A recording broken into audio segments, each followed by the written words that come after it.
The Nigerian Senate to expedite consideration on new minimum wage bill.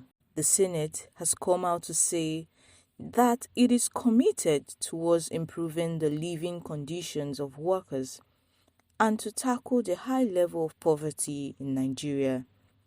The chairman of the Senate Committee on Employment, Labour and Productivity, Dickett Plank, says the upper chamber will give the expected new minimum wage bill expeditious consideration.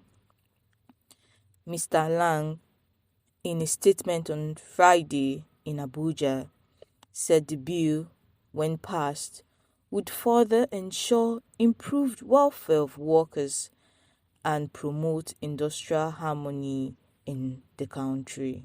He assured Nigerians of the 10th National Assembly commitment towards improving the living conditions of workers and tackle the high level of poverty.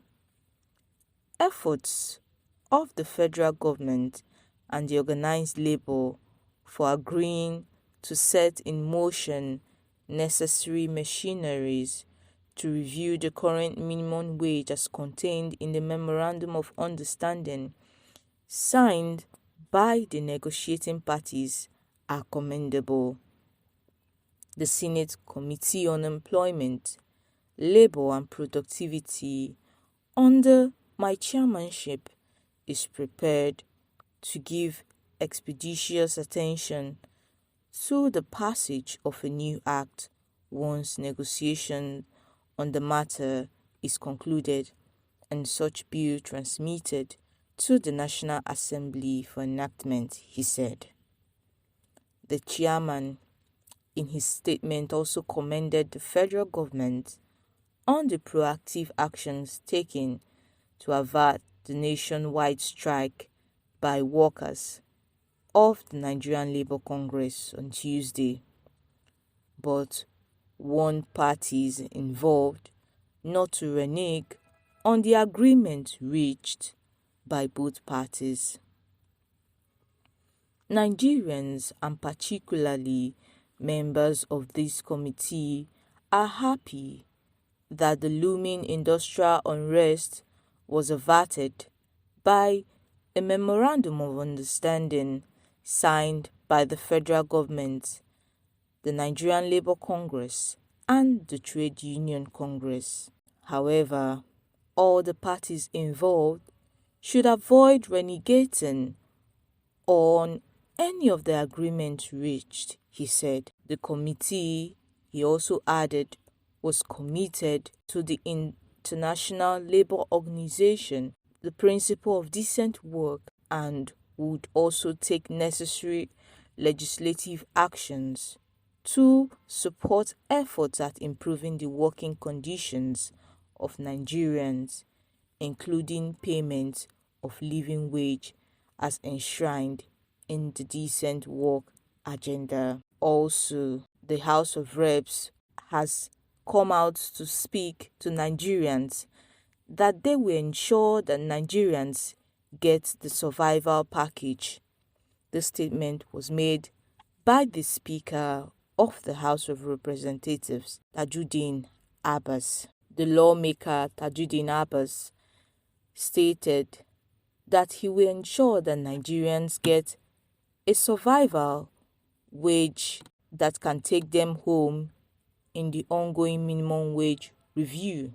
Mr. Abbas, who was represented by Oluwole Oke, representing Obokun Oriede Federal Constituency of Osun State. He made the pledge on Tuesday in Abuja at the National Policy Dialogue on Corruption, Social Norms and Behavior Change in Nigeria. The event was also organized by the Independent Corrupt Practice and Other Related Offences Commission, ICPC, in collaboration with Anti-Corruption Academy of Nigeria, supported by MacArthur Foundation. For instance, the question around a survival wage system is a big factor, a situation where the take-home pay of a large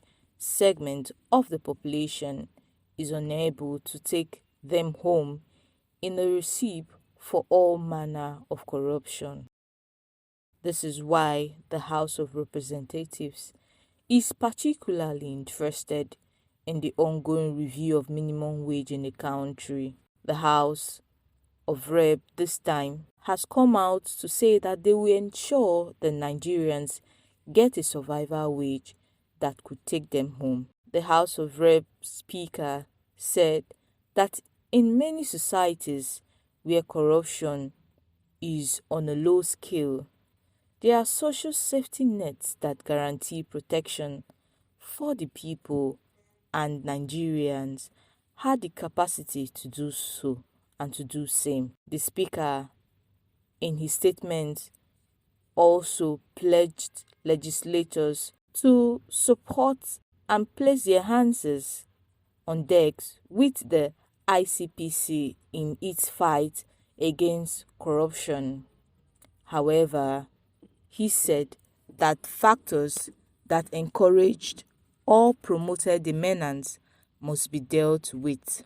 His statement reads, "We must acknowledge that there are different factors that influence the attitude or actions of citizens to indulge in corruption. As lawmakers, there is often a significant societal pressure and expectation placed upon us to provide various services, assistance, and functions that may fall outside the scope of legislative responsibility. I am sure we are familiar with the level of pressure legislatures undergo owing to a deluge of requests for financial and corollary assistance from our constituents. Make no mistakes about it, this pressure is a fallout from the prevailing poverty rate, precipitated by the factors mentioned above," he said. According to him, while changing social norms is essential for combating corruption effectively, we must equally address those circumstances that inform those behaviors. Behavior change interventions aim to challenge existing norms and promote ethical behavior. These interventions can take various forms, including awareness campaigns, education programs, value reorientation, community engagement initiatives, and legal reforms. Now, by targeting social norms and promoting ethical behavior, it is possible to create an environment where corruption is less tolerated and more strongly condemned, he said.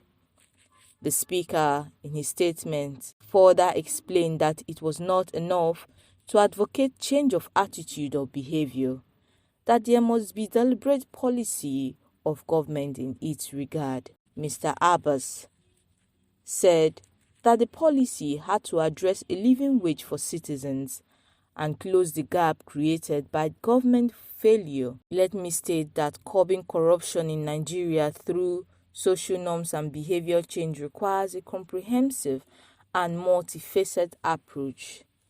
By targeting social norms, raising awareness, strengthening institutions, promoting ethical leadership, and implementing effective legal measures, social security policy, it is possible to create a society where corruption is less tolerated and more actively combated, he said.